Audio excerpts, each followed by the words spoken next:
ఈ కాంబినేషన్‌ని మీలో ఎవరైనా ట్రై చేశారా? ఒక్కసారి చేసుకోండి. మళ్ళీ మళ్ళీ ఈ రెసిపీని మీరు ట్రై చేస్తారు. హాయ్ అండి. నేను మీ Flora. Welcome to my channel Flora foods.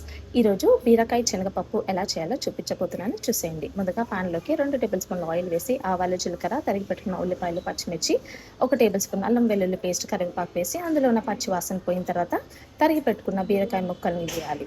ఇప్పుడు ఒకసారి మిక్స్ చేసుకొని రుచికి సరిపడా ఉప్పు, కారం, పసుపు, ధనియాల పొడి వేసి ఒకసారి మిక్స్ చేసి ఒక హాఫ్ అన్ అవర్ నానబెట్టుకున్న శనగపప్పును కూడా వేసి మిక్స్ చేసుకొని మూత పెట్టి 5 నిమిషాలు బాగా మగ్గించుకోవాలి. ఈ విధంగా అందులో ఉన్న వాటర్ అంతా ఇలా బయటకు వచ్చిన తర్వాత తరిగి పెట్టుకున్న టమాటో ముక్కల్ని వేసి మూత పెట్టి మరొక 10 నిమిషాలు బాగా మగ్గించుకోవాలి.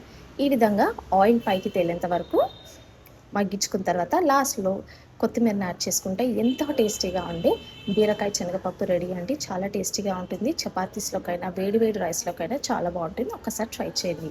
మీకు కనుక నా వీడియో నచ్చినట్లయితే నా ఛానల్ సబ్స్క్రైబ్ చేయండి, లైక్ చేయండి, షేర్ చేయండి. Thank you.